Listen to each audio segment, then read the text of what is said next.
बहुत अच्छा प्रश्न है। अभी अखबार में पढ़ा जो प्रश्न है, छत्तीसगढ़ के दंतेवाड़ा का एक माओवादी अपनी बहन माला से राखी बंधवाने आया और बहन के समझाने पर वह पुलिस थाने गया, जहां बहन ने राखी बांधी और भाई ने आत्मसमर्पण किया और पुलिस ने फिर उसे हथकड़ियाँ पहनाई।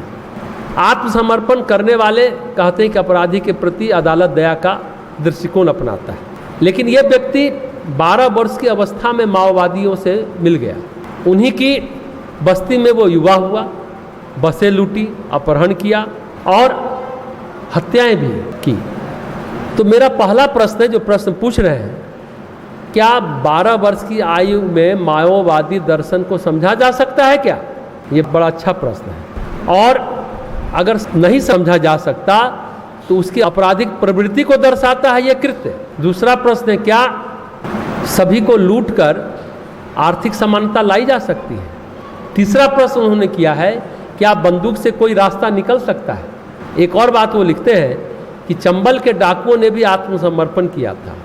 यूरोप का सिसिली और भारत का चंबल क्षेत्र से आए कुछ लोगों ने अपराध किए। यूरोप में सिसिली के किसान बेहतर अवसर के लिए अमेरिका गए, परंतु दरवाजा बंद मिला तो उन्होंने संगठित अपराध घराने की स्थापना की। चंबल में छुप जाना आसान है, दंतेवाड़ा में घने जंगलों में भी छुप जाना आसान है, पर अमेरिका में न चंबल है न दंतेवाड़ा, पर संगठित अपराध उसी एलरोडो में पनपा। आप इस बारे में क्या कहते हैं? देखिए, हमारा उत्तर है सबसे पहले यही कि माओ का कोई दर्शन है ही नहीं। दर्शन तो है मार्क्स का, उससे क्रियान्वित लेनिन ने बोल्शेविक क्रांति के समय और उसके बाद किया। लेनिन भी जानता था कि सभी सिद्धांत व्यवहारिक रूप से लागू नहीं हो सकते, इसलिए उन्होंने मार्क्सवादी लेनिनवादी सिद्धांत को चलाया और उसी आधार पर रूस का शासन किया। उसी को चीन में माओ ने लागू किया। उसका मानना है कि हम दूसरी चीज़ों को छीन लेंगे, और आज भी वही कर रहे हैं। समानता माओ से नहीं आ सकती। माओ ने काम किया, छीना, मारा। एक प्रयास माओ ने किया समानता लाने के लिए, एक प्रयास लेनिन ने भी किया, स्टालिन ने भी किया, लेकिन यह प्रयास सफल नहीं हुआ। लेकिन अपने भारत में यही प्रयास, समानता लाने का प्रयास विनोबा भावे ने किया, बड़े व्यापक रूप से किया, पूरे भारत में भूदान यज्ञ करके, और लोगों ने सहज हंसते हंसते अपनी जमीन दान दे दी, और गरीबों को, खेतिहर मजदूरों को, हरिजनों को दान में दी, पट्टा लिखाया, बजाबते रजिस्ट्री हुई, और बिना किसी रक्तपात के, बिना किसी छीना झपटी के, बिना किसी बंदूक के ये प्रयोग विनोबा भावे ने किया। तो कहने का अर्थ है क्रांति विचारों में होती है। मार्क्स के दर्शन को माओ ने समझा ही नहीं, तो 12 साल का लड़का क्या दर्शन को समझेगा? मार्क्स ने नहीं कहा था कि मार डालते हैं, हाँ, लेकिन उसने हत्या का विरोध भी नहीं किया। उसने ये नहीं कहा कि हिंसा करो, लेकिन हिंसा का विरोध नहीं किया। चीन तो माओ का घर है, लेकिन चीन में क्या कम्युनिज्म है? नहीं है। आज चीन जिस विस्तारवादी रास्ते पर चल पड़ा है कि इसका हड़प लो, उसका हड़प लो, भारत को हड़प लो, पाकिस्तान को हड़प लो, नेपाल को हड़प लो, ये तो ब्रिटेन की थ्योरी है। मार्क्स की थ्योरी कहाँ है इसमें? ये तो आर्थिक साम्राज्यवाद की ओर चीन चल पड़ा है, जो ब्रिटेन का था। कम्युनिस्ट चीन रहा कहाँ? साम्यवाद कहाँ है? हाँ, एक व्यक्ति साम्यवादी लगते थे, जो इंद्रजीत। सारी जिंदगी एक कमरे में रह गए, कुर्ता पैजामा पहनकर रह गए, सरल सीधा रहे, साम्यवाद के विचारों में दृढ़ रहे, मार्क्स के अनुसार रहे। उनका किसी से झगड़ा नहीं हुआ, सभी को सम्मान देते थे और सभी लोग उनको सम्मान करते थे। अटल बिहारी वाजपेयी भी उनका सम्मान करते थे, क्योंकि उनकी जीवन शैली ही ऐसी थी। आदमी अपनी जीवन शैली से, अपने आदर्शों से विचार गढ़ता है। मार काट से कुछ हासिल नहीं होता। बंगाल में भी एक समय नक्सली हिंसा थी। आज जो ये नक्सलवाद है, माओवादी कहे जाते हैं, एक तरीके से ये आतंकवादी हैं। वो किसी को भी बंदूक पकड़ा देते हैं। कहाँ है दर्शन?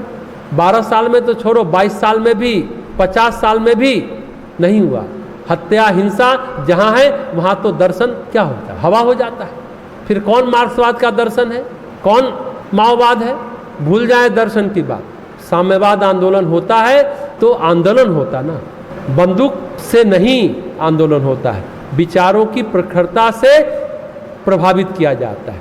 तो बंदूक में दर्शन नहीं है, उसने जो समर्पण किया वो दर्शन है। बहन के कहने पर, बहन के समझाने पर ही उसने नहीं किया, दरअसल बहन की बातों ने उसके दिल को छुआ, उसकी भावनाओं को छुआ, उसके जज्बातों को छुआ और वो परिवर्तन के लिए विवश हो गया। ये दो जबरदस्त उदाहरण है, विनोबा और जयप्रकाश नारायण। डाकुओं से आत्मसमर्पण कराया और खुशी खुशी चंबल के डाकुओं ने आत्मसमर्पण किया, विनोबा भावे के कहने पर और जयप्रकाश नारायण के कहने पर। चंबल में एक मोहर सिंह नाम के डाकू थे। कपिल शर्मा के शो में सौरभ शुक्ला आए तो कपिल शर्मा ने पूछा कि चंबल के मोहर सिंह के बारे में बताएं, बड़े लीजेंड डाकू थे। तो सौरभ शुक्ला ने कहा थे नहीं हैं। अब कपिल शर्मा घबराया, अरे हम उनका बड़ा सम्मान करते हैं, हमसे गलती हो गई, हम क्षमा चाहते हैं। सौरभ शुक्ला ने बताया कि जब बैंडिट क्वीन जो शेखर कपूर बना रहे थे फूलन देवी पर, तो चंबल में शूटिंग कर रहे थे, गेस्ट हाउस में रहते थे, जहाँ शूटिंग स्थल था, एक कार से आते जाते थे। एक सामान्य कद का दुबला पतला आदमी घूमता रहता था और शूटिंग देखता रहता था, चिपका रहता था। एक दिन हमारे बिस्तर पर लेट गया गेस्ट हाउस में। तो हमने मनोज बाजपेयी से कहा, गाड़ी से हटाओ, ये कैसे आकर सो जाता है, ये कौन आदमी है, सुबह से शाम तक चिपका रहता है शूटिंग में।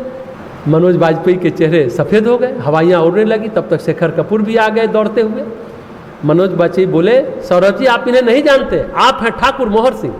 अब सौरभ शुक्ला घबराए और दस्यु मोहर सिंह ने उनसे हाथ मिलाया, बाकायदा अपना कार्ड दिया, कार्ड पर लिखा था भूतपूर्व दस्यु सम्राट ठाकुर मोहर सिंह।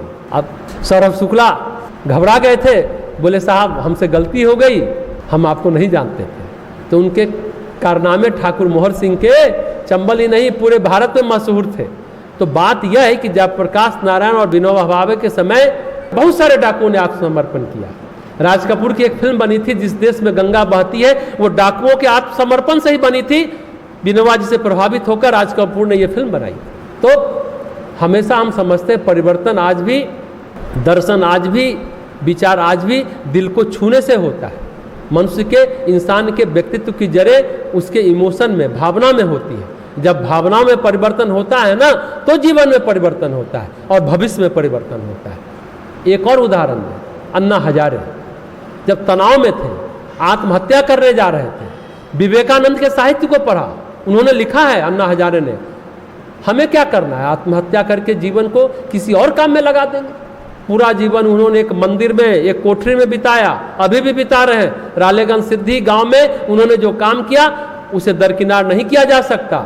लोकपाल बिल के समय उनका तेज, उनकी आभा, उनका कर्तृत्व पूरे भारतवासी के दिल को छूता था। हाँ, जब उन्हें लगा कि मेरा राजनीतिक उपयोग हो रहा है तो उससे अपने को अलग कर लिया। उन्होंने सचमुच में बहुत अच्छा काम किया।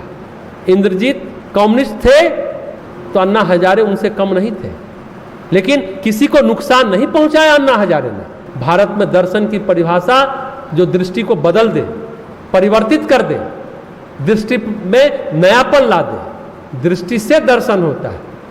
दर्शन हमारी आपकी देखने की क्षमता को बदल देता है, देखने का नजरिया ही बदल देता है। ये क्या है? अनुभूति है।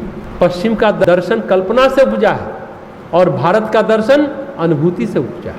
मार्क्स का दर्शन भी व्यवहारिक है, पर उसमें मेहनत बहुत ज़्यादा है और आज कोई मेहनत नहीं करना चाहता है, इसलिए कभी कभी वो व्यवहारिक नहीं है, क्योंकि उतनी मेहनत कोई कर ही नहीं सकता। अगर कोई कहे आपसे 1 लाख रुपया दे दो, आप कहेंगे कल दे देंगे, परसों दे देंगे, या कहेंगे कि भाई मेरे पास नहीं है, मैं नहीं दे सकता। आप नहीं भी दे सकते हैं, लेकिन कनपट्टी पर कोई बंदूक रख करके 1 लाख रुपया मांगे तो आप नहीं देंगे क्या? आप 1 लाख क्या 50 लाख दे देंगे। स्टालिन और लेनिन ने यही किया, उस जमाने में वही हुआ। मार्क्स की थ्योरी में समानता थी, पर समानता के लिए हिंसा भी करना पड़े तो करो। हाँ, हिंसा अनिवार्य नहीं थी, पर जहाँ हिंसा वहाँ दर्शन, जैसा हमने पहले कहा, हवा हो जाता है। हिंसा के लिए मार्क्स से मना नहीं किया, ये भी सच है। अपराध एक मनोवृत्ति होती है, एक मनोविकार है, उसका समानता और असमानता से कोई लेना देना नहीं है। ये मनोविकृति है, मनोरोग है। पिछले दिनों देखा गया बड़े घर के लड़के लड़कियां अपराध कर रहे हैं, चाहे लंदन के कंप्यूटर वाले एक्सपर्ट या केरल के एक्सपर्ट, सभी जाकर के ISIS में शामिल हो रहे हैं। ये प्रवृत्ति है, वो दिल्ली के हो या अमेरिका के हो, ये सारे कंप्यूटर विशेषज्ञ बड़े बड़े घर के आगे, इनके पास कौन सी असमानता थी जो असमानता के कारण अपराध या ये नक्सलवाद उपजा? नहीं, ये बात नहीं है। दूसरी बात है, हिंसा किसी भी दर्शन में अनिवार्य नहीं है। हिंसा बाध्यता होती है कभी कभी। जब भगत सिंह ने असेंबली में बम फेंका, हिंसा करना उनका इरादा नहीं था, केवल आवाज वाला बम था। ये बात सभी लोग नहीं जानते, तुरंत क्वेश्चन करते कि भगत सिंह ने हिंसा की, आप हिंसा को सही नहीं ठहरा रहे। देखिए, आवाज करने वाला बम था, इसलिए पहले ही हम क्लियर कर दे रहे। एक और बात, चंद्रशेखर आजाद के बारे में कहते कि वो तो डकैत थे, डाका डालते थे। किस लिए? डाका नहीं डालते थे, सभी लोगों से घर में जाकर के चुपचाप रात के अंधेरे में, क्योंकि अंग्रेज लोग दिन में पकड़ लेंगे, तो रात के अंधेरे में जाते थे और मांगते थे। हाँ, थोड़ा दबाव डालते थे। अब एक घर में अगर आपके अनुसार डाका डालने गए, सभी लोगों से कहा पैसा दो, घर वाले कहा नहीं देंगे, उन्होंने कहा फिर तो हमें दबाव डालना होगा, फिर आपको परेशानी होगी। तो बोला आप दबाव डालिए, छीनिए। अब घर की महिलाएं आभूषण पहने रखी थी, चंद्रशेखर आजाद महिलाओं का स्पर्श नहीं करते थे, तो वो लोग कहते कि आप लोग उतार करके दे दीजिए, बेकार परेशानी होगी, दिक्कत होगी, आप उतार दें। देखिए, वहाँ एक छोटी सी लड़की है, 15-16 साल की, खड़ी हुई। घर वालों से कहा ये डाकू नहीं है, ये हमें मारने नहीं आए हैं, इनको पैसे की जरूरत है, इनको मजबूरी है। और जब भारत माता के आभूषण उतर गए हो तो हम आभूषण पहनकर क्या करेंगे? ये एक छोटी लड़की 15-16 साल की कह रही है। चंद्रशेखर आजाद को सभी लोगों ने खुशी खुशी आभूषण उतार कर दे दिए। अब चंद्रशेखर आजाद बोले, बहन, जो हम नहीं कर सकते थे वो काम तुमने कर दिया। बोले, हम तुम्हारे लिए क्या कर सकते हैं? लड़की क्या की, ध्यान से सुने। अभी अभी रक्षाबंधन बीता है, उसने क्या कहा, कहीं से वो कच्चा धागा ले आए, कलावा, और चंद्रशेखर आजाद को राखी बांधा और कहा कि आप पूछ रहे हैं कि आप क्या कर सकते हैं, तो आप मुझे अपनी बहन बना सकते हैं। जब आदमी को उद्देश्य समझ में आ जाता है तो हिंसा बाध्यता नहीं होती, अनिवार्यता नहीं होती, फिर बहुत चीज़ें समझ में आ जाती हैं। कैसे स्वतंत्रता आंदोलन में भी बड़े बड़े लोग जो नेतृत्व करता थे हिंसा से सहमत नहीं थे, उन्होंने अपने आप को इससे अलग कर लिया था। बापू का आंदोलन अहिंसा के रास्ते पर अगर भटकता था तो उस आंदोलन को वापस ले लेते थे। हालांकि गांधी जी की इसके लिए आलोचना होती थी। इसलिए कभी कभी हिंसा में कहते हैं कि संवेदना होती है, जो इस वाकया से समझ में आता है। वैसे यूरोप के सिसिली का हो, चाहे चंबल का हो, चाहे दंतेवाड़ा का हो, अपराध एक मनोवृत्ति है, मनोविकृति है। लेकिन हम एक बात पूछते हैं, तुकाराम तो सभी दिन अभाव में जिए, क्या हुआ? वो डाकू बन गए क्या? अपराधी बने क्या तुकाराम? जिंदगी भर कह सकते हैं भूखे रहे, अपराधी नहीं बने। रैदास अपराधी बन पाए क्या? नहीं बन पाए। उन्हें जाति प्रथा परेशान कर पाई क्या? नहीं कर पाई। अपराध सचमुच में एक मनोविकार है। इस विचार में हम लोग विश्वास करते हैं कि हमारा पैसा, हमारा कर्म सृष्टि में कोई महारथी नहीं जो छीन सकता है, जो मार ले। प्रकृति उसका पेट फाड़ कर निकाल लेगी। हाँ, अगर हमारा कोई गलत कर्म है तो ले जाएगा। जीवन में एक बात हमेशा याद रखना चाहिए, उलझना तो किसी से नहीं चाहिए। वो क्या होता है? मन को मैला करना, मन में कीचड़ घोरना। सच कहिए कि यही दुनिया का सबसे बड़ा नरक है।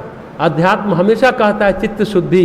ये जो भाव विचार पैदा होता है प्रतिकूल परिस्थिति में, यह है चित्त की अशुद्धि। चित्त की अशुद्धि के रास्ते पर नहीं चलना चाहिए।